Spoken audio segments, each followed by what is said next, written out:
Welcome everybody, my name is Michael. Today we're discussing about part 2, Ross Ulbricht. Now that he's been released and he's gone acclimatized to the new world, brave new world here, Gulf of America, baby.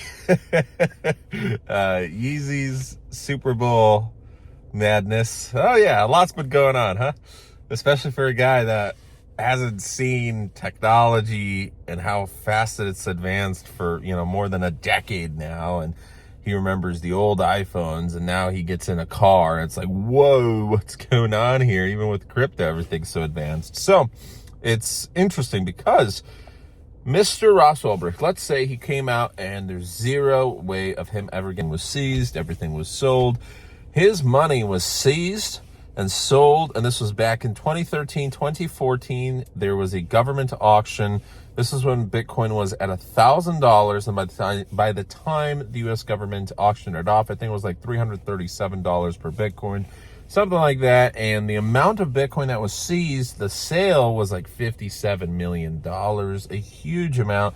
The judge said that Ross Ulbricht owed like 150 million, something crazy, or 200 million. So there's a legal debate right now, and a lot of people are saying chances are very slim that Ross Ulbricht's going to get his money back. One is the money initially that was seized has been sold. There's no way of getting that back. However, let's just say, okay, there's a fight where it was sold illegally or without reason, and Ross Ulbricht gave that up in 2017, but he was fighting until then to try and still have access to that money.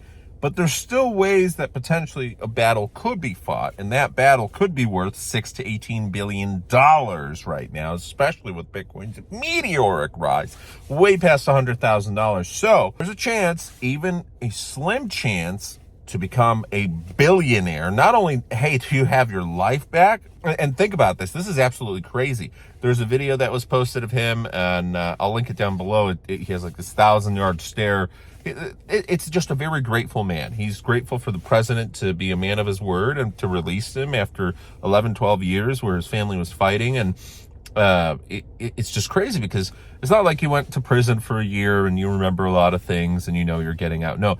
He was serving 2 life sentences on top with 40 more years. So he basically gave up. He's like, maybe the first year, he's like, okay, I'm going to get out. Second year, there's a chance. Third, fourth, fifth, sixth, going on 12 years. That's when your hope starts dwindling and you realize, maybe I'm not getting out of here. Maybe this is it. Maybe these 4 walls and people in orange jumpsuits and a lot of men who did also bad things, but some of them did horrendous things, and they will be serving the rest of their life out, and there's zero chance they're ever getting a pardon. And they took people's lives and did crazy things, and you're surrounded by that. You're in a different world. Everything's been locked away, and you're never going to see that part again.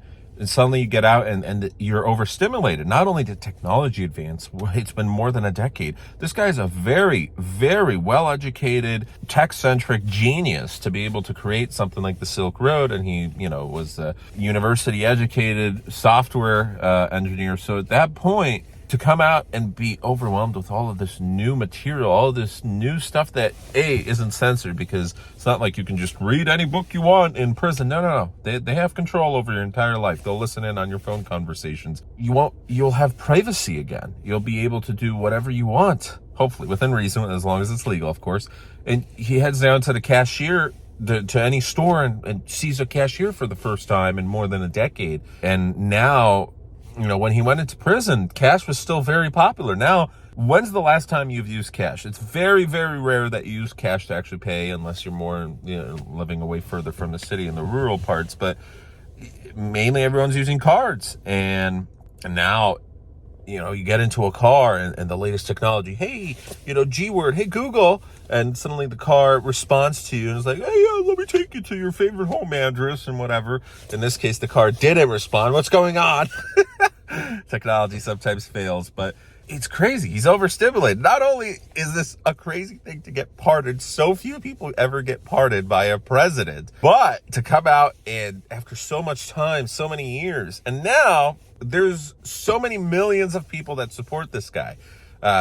His family, he's not going to die penniless. That's for sure. He's not coming out penniless as well. The big thing is he is potentially going to be a millionaire because maybe some people believe there is a chance he might have hidden something. Who knows? But let's say he didn't ever hide anything, right? In that case, where, if he did, there's millions and millions and millions of dollars of a appreciating asset, Bitcoin, somewhere out there. But if he didn't, his family was collecting money through NFTs and through other donations, through cryptocurrencies, hundreds of thousands, potentially even millions of dollars for his legal battles. And his legal battles were super expensive. So some of the money was spent, but not all of it.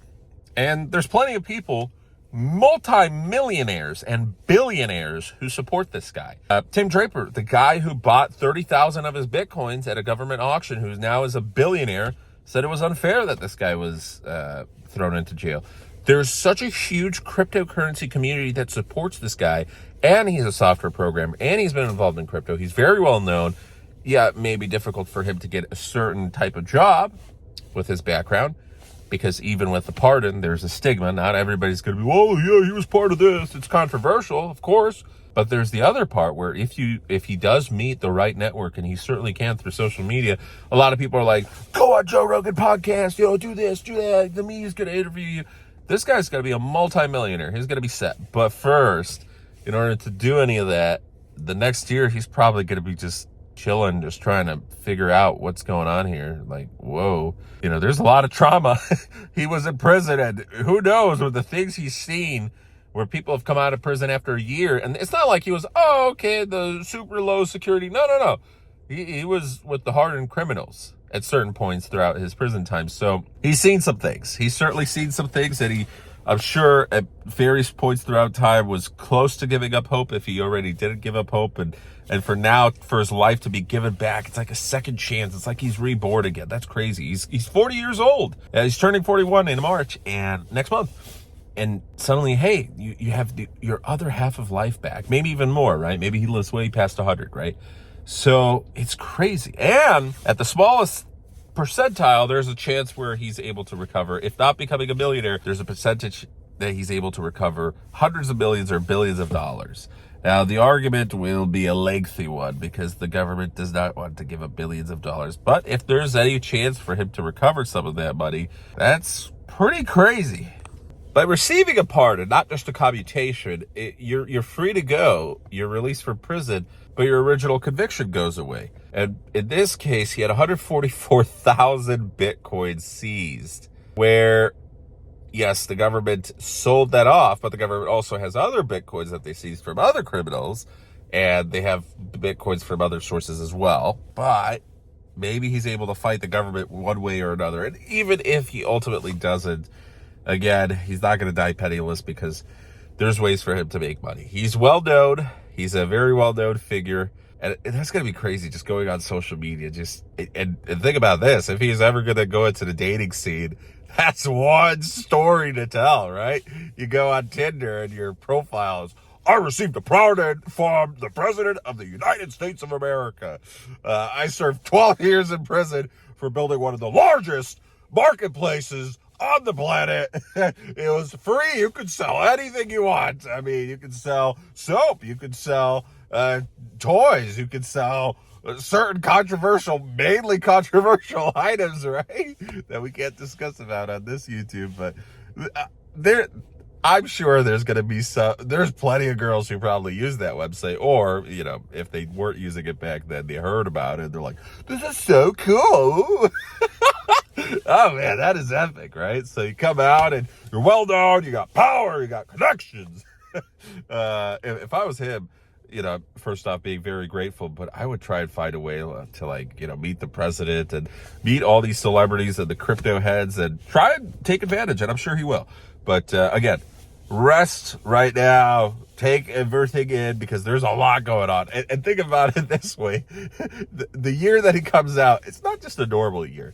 It's one of the craziest years so far that we've seen in a long time. Like the amount of stuff happening on a daily basis right now all around the world, like all these crazy news events, especially in America. What's happening the past 2 weeks? It's insane. It's like, boom, new empire, basically. So, guys, thanks for watching. Have a great rest of your day. Take care. And if you're new to the channel, consider subscribing to my first channel, this here, hello. And then my secondary channel, we post car sales, car videos, Volvos, all that stuff. So have a great one. Take care.